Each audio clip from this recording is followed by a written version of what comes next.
My wife said she was going to a boring family reunion in Denver. I believed her because love makes you trust even when the signs scream otherwise. But that night, scrolling through my phone, I saw her aunt's post, crystal chandeliers, champagne, her family dressed in silk, and there my wife in a gown I'd never seen smiling under lights I wasn't invited to stand beneath. 90 miles away, I sat in silence, watching the people who once shook my hand raise their glasses like I'd never existed. So I posted one photo, nothing cruel, just honest, and within hours their perfect night cracked like glass. Sometimes all it takes is a single truth to ruin a lifetime of pretending. I'm Elias Crowder. And this isn't just about betrayal, it's about what silence can do to a marriage. I'm about to share something close to my heart. But before I do, can you say hi in the comments? Or tell me where you're from? I love hearing how far my story reaches. It's always good to know I'm not alone in this. Thank you. And now, let me tell you everything. And if you want more stories like mine, raw, real, and straight from the heart, don't forget to subscribe. Your support keeps stories like this alive. The first cold wind of December pushed through the cracks of our little house in Fort Collins, carrying with it the smell of pine and coffee. I remember that morning too clearly, the kind of quiet that feels fragile, like a porcelain cup you don't dare breathe on. The sunlight was pale, barely touching the kitchen tiles. I stood by the counter waiting for the coffee to finish dripping, while Marina scrolled through her phone, her thumb moving faster than usual. She looked beautiful, even in that hurried way, hair tied loosely, silk blouse half tucked into her jeans. But there was something in her face that morning, a small distance I couldn't name. She said it like she was mentioning a grocery list. There's a family reunion in Denver this weekend. Nothing exciting, you'd hate it. Her voice was light, practiced, and it brushed right past me. I asked if she wanted me to come along. She didn't look up when she answered. No, honey. It's going to be boring, just golf and old stories. You should take the weekend for yourself. She turned her phone face down on the table as she said it. I saw a flash before the screen went dark, just long enough to catch the words, rehearsal dinner list. It took less than a second, but something about it stayed behind like a splinter in my mind. Marina walked over to the closet and pulled out a garment bag. She hesitated, then unzipped it. Inside was a turquoise gown, silk, elegant, nothing like what you'd wear to a casual reunion. She held it against her body and looked at herself in the reflection of the microwave door, smiling a little. Maybe I'll bring this just in case Mom plans something fancier. You know how she gets. Then, almost as if she realized she'd said too much, she slipped the dress back into the bag and hung it behind the door. I laughed softly, though it didn't feel funny. Sounds like quite the boring weekend, I said. She kissed my cheek, her perfume faintly floral. Don't read too much into it, Elias. I'll be home Sunday night. After she left, the house felt too large. The wind howled against the window frames, rattling them gently, like the house itself knew something I didn't. I noticed the framed wedding photo hanging slightly crooked on the living room wall. I reached out to straighten it, but stopped halfway. The angle felt right off, but honest. On her side of the dresser sat the shoebox with the same turquoise heels I'd given her 2 anniversaries ago. She hadn't worn them once. I touched the lid, then stepped back.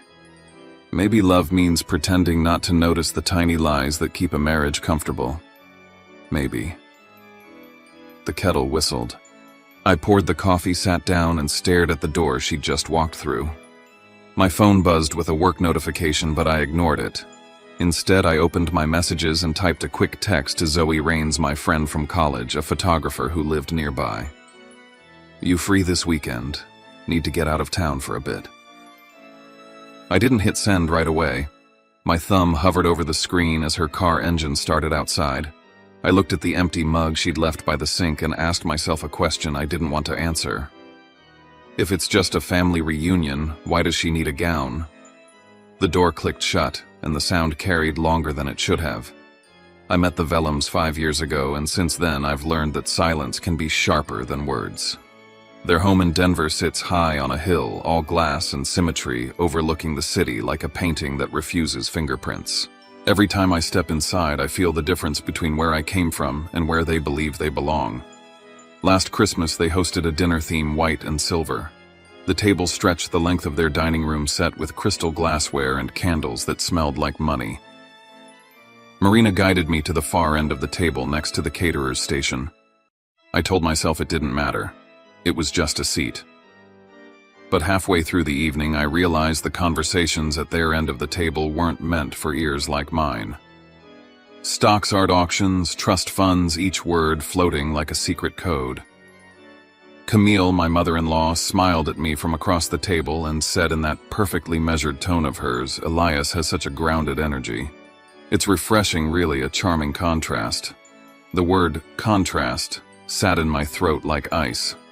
Across from me, Vanessa, Marina's cousin, laughed. "He looks more like an artist than a software engineer, doesn't he?"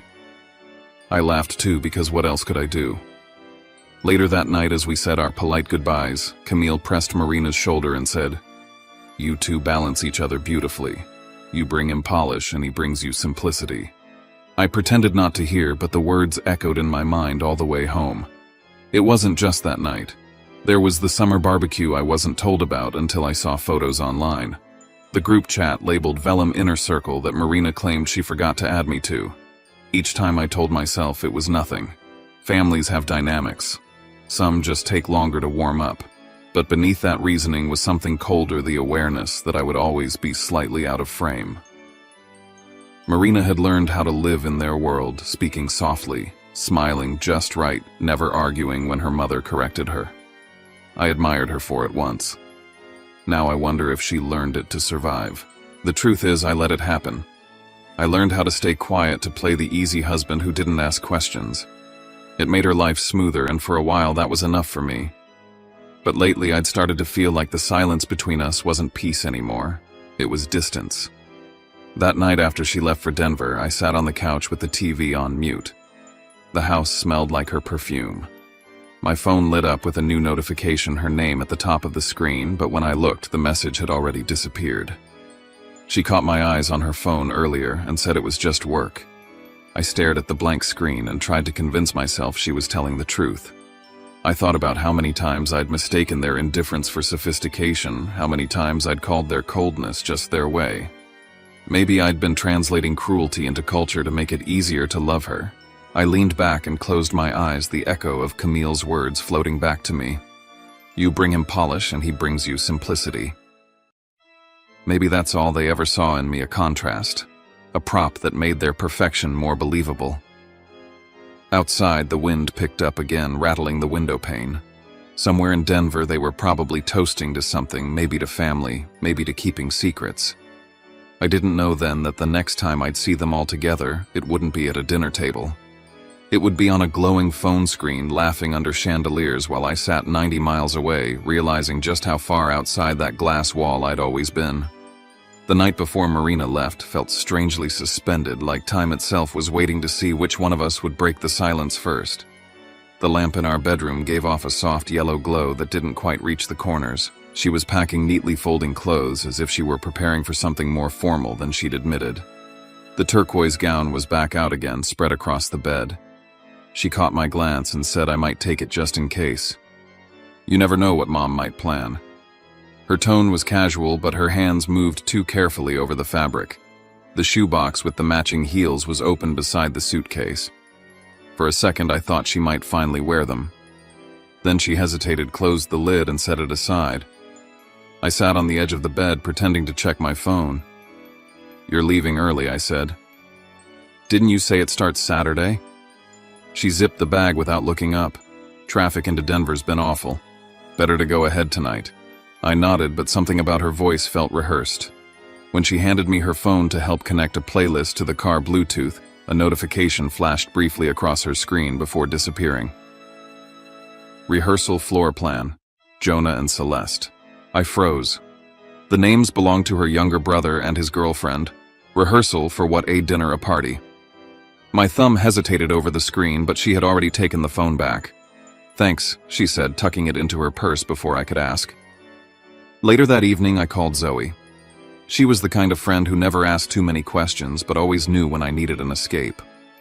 "How about an early shoot-up at Estes Park?" I suggested. "Sunrise snow. No people might clear my head."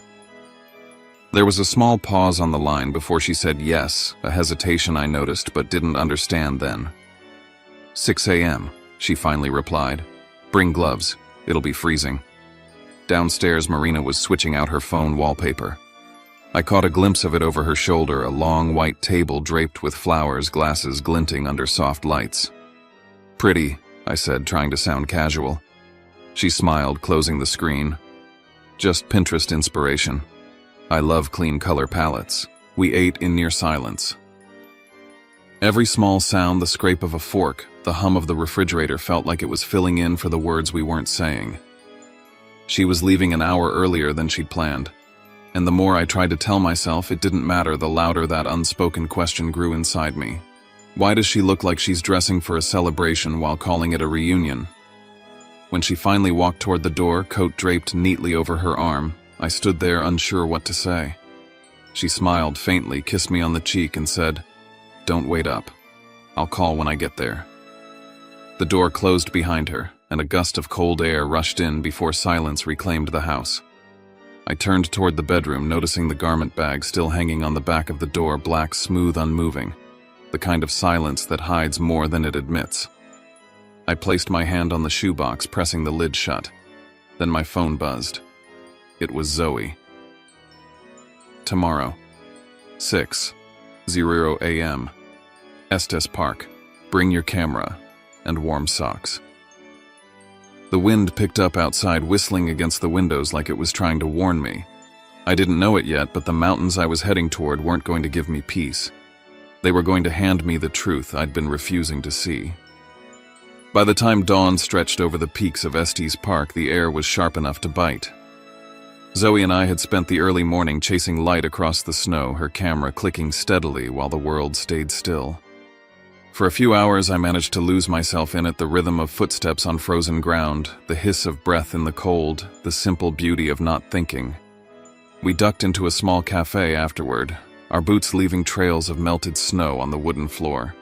The place smelled like cinnamon and fresh espresso. I remember the warmth hitting my face as I sat down, feeling human again for the first time in days.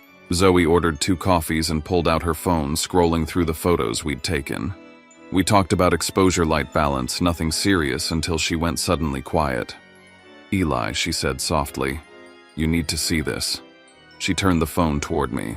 On the screen was a post from Aunt Beatrice Vellum, Marina's aunt, the one who always documented every family milestone. The caption read, "Celebrating Jonah and Celeste's engagement tonight. So proud." The image beneath the words stole the air from my lungs. A ballroom glowed under chandeliers, tables wrapped in white and silver, a wall of flowers behind the stage. Front and center was Marina in the turquoise gown.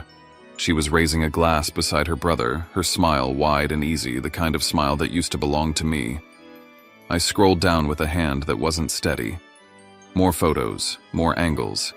The entire Vellum family together, their laughter frozen in perfect frames.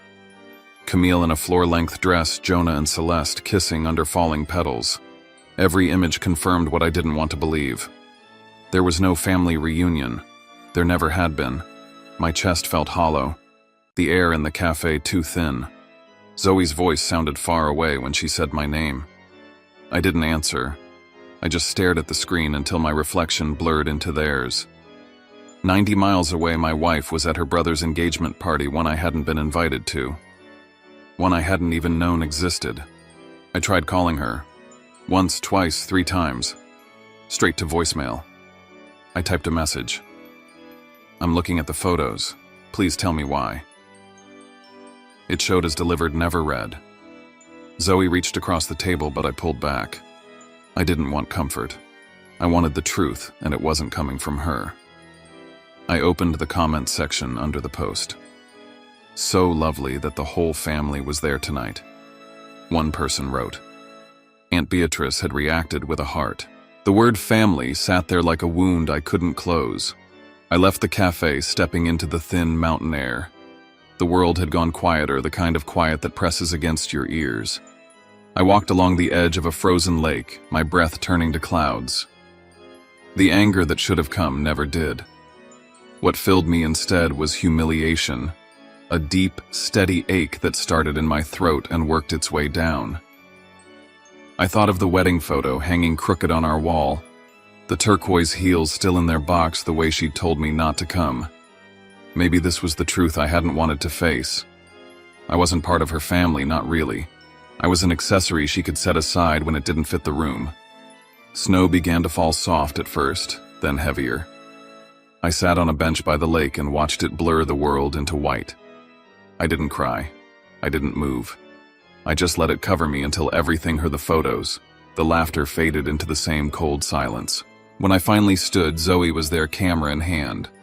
She didn't say a word. She lifted the lens and snapped a photo of me against the snow face, unreadable, the mountains stretching behind me. "Keep this," she said quietly. "You might need it someday." I didn't understand what she meant then. But later, when that image would reach the same people who had erased me, I'd realize what she saw in that moment: a man stripped of every lie, except the one he refused to keep living. Night settled over Estes Park with the kind of quiet that presses against your ribs. The fire crackled inside the small mountain lodge, throwing gold light against the frosted windows. Zoe sat cross-legged on the rug, editing photos on her laptop, her face lit in alternating shades of orange and blue.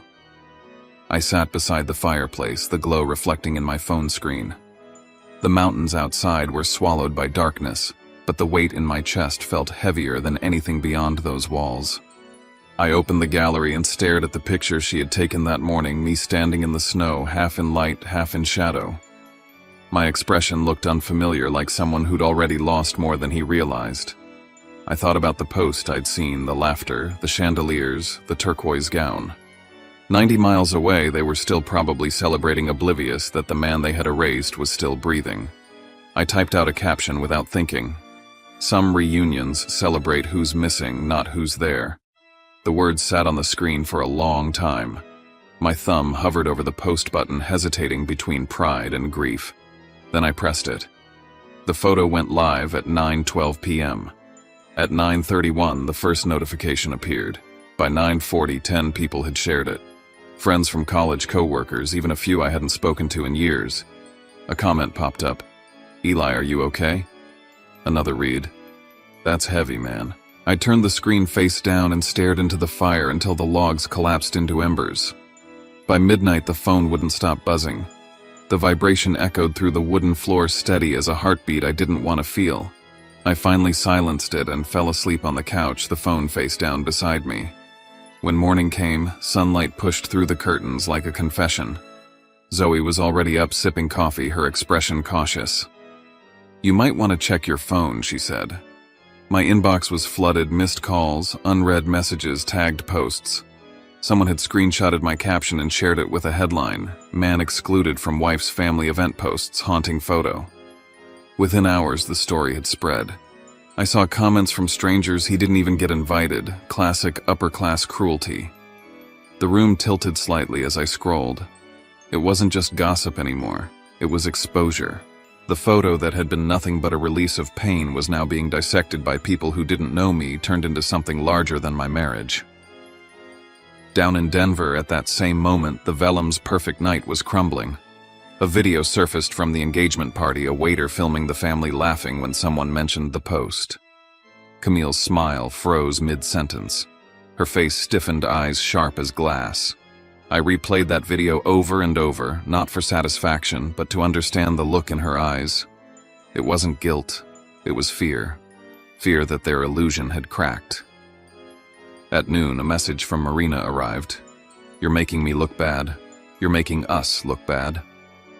I stared at her words until they blurred. Then I typed back, "You did that yourself, the moment you lied. I just stopped keeping your secret." I didn't send anything else. There was nothing left to defend. For the first time in months, I felt a strange calm. Fear and relief tangled together like the first deep breath after holding it too long. Outside, the wind howled again, sweeping snow against the windows. My phone buzzed one last time that evening, a call from a number I didn't recognize. When I saw the name, my stomach turned cold. Camille Vellum. I let it ring. I watched the fire burn lower, thinking of how quickly warmth becomes ash. The storm outside was only beginning, but it was nothing compared to the one waiting beyond that call.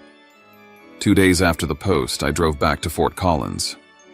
The snow had deepened, weighing down the pine branches that framed our street. From the outside, the house looked exactly the same, quiet, neat, unbothered. Inside, everything was too still, as if time had chosen not to move until I returned. The faint smell of stale coffee hung in the air. On the back of the bedroom door, the turquoise gown she'd worn to the party still hung half unzipped. I stood there for a long time, staring at it like it could answer something. My phone vibrated again. A voicemail notification blinked. I pressed play. Camille's voice filled the room, calm but commanding. "Elias, we need to talk. Marina's falling apart. Take the post down. This isn't something that should be aired publicly. We can fix this, but not like this." I deleted it before she finished. The idea of her saying we like I was still part of their family made me laugh under my breath. Seconds later, a message from Marina appeared. "You made my mother cry. They think I can't control you, please stop." I set the phone down, unable to tell if I felt angry or just empty. That's when I saw the new email in my inbox, no sender name, just a subject line. "You should know." The message read, "She never told them she married you in a courthouse. The family presented her as single for PR reasons." I read it 3 times, my hands cold against the keyboard. The Vellums had built their empire on appearances. Now I realized I'd been part of their performance, a secret they could hide when the cameras showed up. At noon, a colleague from my firm called. "Hey, Elias. Look, I don't know what's going on, but one of our clients is connected to the Vellum family. They're nervous about the attention. They might pull their account if this keeps trending." For a second, I couldn't speak. I thanked him and hung up, the irony cutting deep. I'd spent years working to build stability, and now the truth was threatening to undo it all. When Zoe showed up later that afternoon, she carried a magazine folded open to a feature article. "You've gone viral," she said, handing it to me. The headline read, "A photo that divided class lines." Beneath it, the caption described me as a symbol of how silence protects privilege. I didn't know whether to laugh or feel sick. My private heartbreak had become a public statement. By sunset, the light faded into a bruised orange. I heard the front door open and close softly. Marina's heels clicked against the hardwood floor before stopping in the hallway. "We need to talk," she said. Her voice was trembling, not with guilt, but exhaustion. She stood there in her fur-lined coat, her hair pulled tight. Her eyes were red, her tone brittle.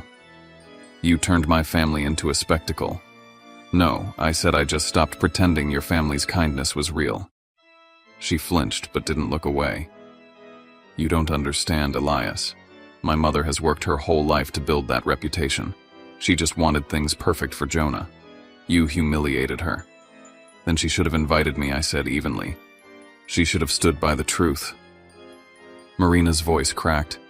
"She told me if you came, it would ruin everything. The donors, the press, the sponsors." She stopped, realizing what she'd admitted. "So she told everyone you were single?" I asked quietly. "That's what this was about, image." Her silence said more than any confession could. She looked small, then almost transparent. "I just wanted peace," she whispered. I picked up the turquoise heels still in their box and placed them on the dresser. "Peace built on lies isn't peace, Marina. It's decoration." Tears filled her eyes. "I didn't mean for it to go this far." I nodded slowly. "Neither did I. But once the truth is out, you can't choose who hears it." The clock ticked between us, each second stretching longer than the last. The anger inside me had cooled into something sharper clarity. I wasn't shouting anymore. I wasn't pleading. I was finished trying to fit into a picture that was never made for me. I grabbed my coat from the chair and slung it over my shoulder. She looked up, startled. "Where are you going?" "Somewhere quiet," I said. "You can keep the house, the stories, the family name. I'm keeping what's left of my dignity." I walked past her down the hallway that still smelled faintly of her perfume. At the door, I turned once more. She was standing by the window, framed by the same light that once made her glow. Now it only cast a shadow. Outside, the snow was falling thick and steady. The street was empty, the world wrapped in silver silence. I started the car and sat there for a long minute, watching the warm light from our window spill across the snow. For a fleeting second, I wanted her to come out to stop me. But she didn't move. As I pulled away, the reflection of the house shrank in the rearview mirror until it was just a glow in the distance, soft, unreachable, already fading. I thought about what Camille had said in her message about fixing things quietly. Maybe that was always their way, bury the truth under enough luxury until no one remembers what's missing. But some things can't stay buried forever. The snow kept falling, the world muted except for the hum of the engine. I whispered into the quiet. The truth didn't destroy us. The silence did. And then I drove into the dark, leaving the lies behind, letting the night close around me like the first breath of freedom. A week after I left, Marina texted me. The message was brief, formal, almost businesslike. Mom wants to meet. We should end this properly. I stared at the screen for a long time before typing back, where and when. She replied within a minute. Cherry Creek, the Regency Room, 7 p.m. The same place where every Vellum celebration was held. The irony wasn't lost on me. When I arrived, the city lights were reflected in the wet pavement, fractured like pieces of glass. The restaurant was dimly lit, filled with the low hum of money and restraint. A hostess led me to a private room in the back, the kind reserved for people who didn't want to be overheard. Inside, the table was set with white flowers and crystal glasses. It looked exactly like the engagement photos, every detail down to the folded napkins. Camille Vellum sat at the head of the table, perfectly composed. Marina was beside her, eyes, downcast fingers knotting and unknotting the hem of her sleeve. Across from them, Jonah leaned back, arms crossed, his expression somewhere between pity and discomfort. I sat opposite Marina. The air between us was thick enough to taste. Camille was the first to speak. Elias, she began, her voice steady. We're not here to argue. We simply want to bring closure to an unfortunate situation.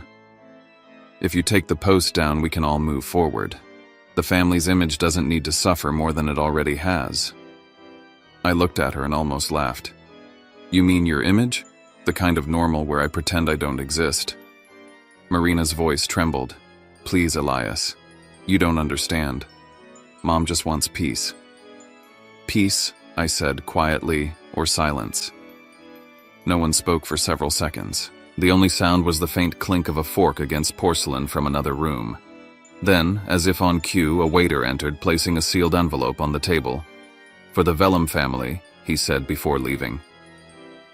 Camille reached for it, but I was faster.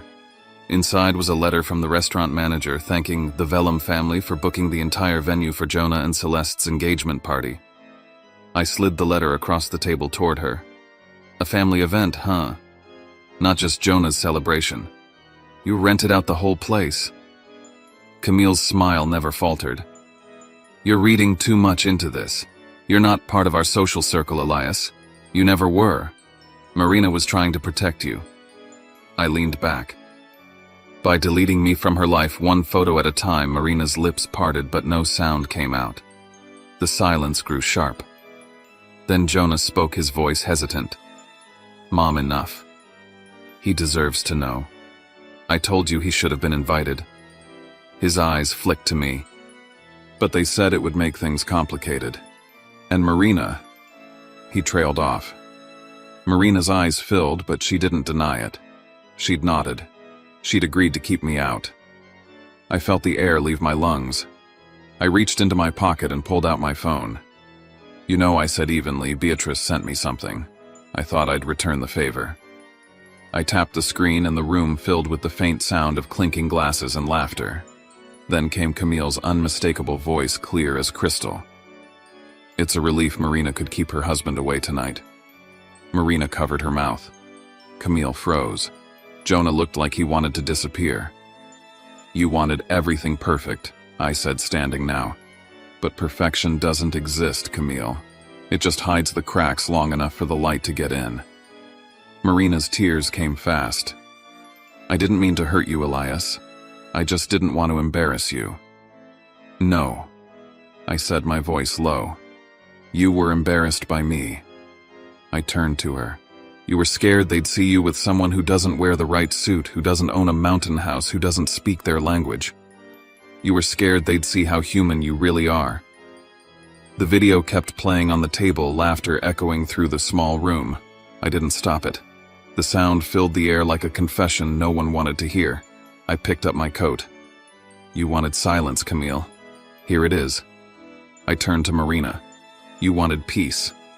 This is what peace sounds like when you finally stop pretending. I walked out, leaving the laughter still playing behind me. In the hallway, a mirror stretched across the wall, polished and unforgiving. I paused and looked at my reflection. For the first time, I didn't see a man trying to fit in.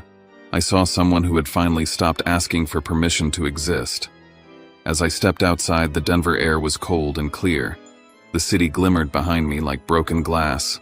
When the crystal wall finally shatters, I thought you don't need to pick up the pieces. Everything inside it was already fake. A month after that night, I was living alone in Glenwood Springs. Spring was just beginning to loosen winter's grip. The snow on the mountains had started to melt, sending thin rivers of cold water rushing through the valleys. My new apartment was small, one window facing the ridge, one desk, one bed, but sunlight poured through every corner. It smelled like pine and new beginnings. I'd taken a freelance job with a local media group. They'd found me through the Post. Apparently, truth sells when it's raw enough. The irony made me smile. One morning, I received a letter in handwriting I recognized instantly. Elias. It read, I'm sorry I didn't have the courage to stand beside you. Mom is sick now. Jonah's moved out. The family's falling apart, and maybe that's fair. They built their life on pretending. I hope you're doing better than we are. It was signed, Marina. I folded the letter and placed it in a drawer. There was no anger left, just quiet acceptance. That afternoon, Zoe called. There's a photo exhibition opening at Estes Park next week. It's about truth and identity. They want to feature your picture. I almost said no. But something in her voice, proud, gentle, made me say yes. Driving up through the mountains, the roads were still lined with snow. The same turns I'd taken weeks before looked softer now, thawing under the spring sun. When I reached the summit, the air was sharp but forgiving. Zoe was waiting near the lodge, standing beside a canvas print taller than either of us.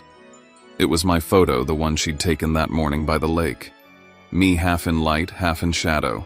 Beneath it, in clean black letters, truth doesn't destroy. It exposes. For a long time, I just stood there looking at it. People passed by, pausing to read the caption, some nodding quietly. A journalist approached me later. You know, she said, your photo has reached people all over. It's become a message for anyone who's been made to feel small for telling the truth. I didn't know what to say. I wasn't trying to make a statement. I was just trying to survive. But maybe that's what truth really is, a survival instinct that refuses to die. Before leaving, I checked my phone. A new email sat in my inbox. It was from Aunt Beatrice. They've cut me off, she wrote. But I don't regret it. That night needed light. Thank you for giving it to them. I closed the message and looked out across the peaks. The snow glistened under the sun, the air thin and bright. I climbed a short trail above the lodge until I reached a ledge overlooking the valley. The wind was strong enough to sting, carrying the scent of melted ice and pine. I whispered to no one. I used to think silence kept the peace. Now I know it only hides the bleeding. I lifted my camera and took another picture, the horizon burning gold where the sun cut through the mist. The moment felt whole, unforced. That night back in my apartment, I uploaded the image. The caption read, "The mountain doesn't lie, it just stands." By morning, thousands had shared it. Among the comments, one caught my eye. "It's beautiful, Elias. Thank you for teaching me to stand." It was signed simply, Marina. I didn't reply. Some words don't need answers. They just need to exist. The sun climbed higher outside my window, brushing the mountains in light. I stepped onto the balcony, breathing in the cool air, the world below still wrapped in silence. For the first time in a long while, that silence didn't feel like a cage. It felt like space. There are losses you don't heal from, only truths you learn to carry. I looked toward the peaks, the snow beginning to melt under the morning sun, and thought, The world doesn't owe me an apology. It only owes me the chance to keep standing.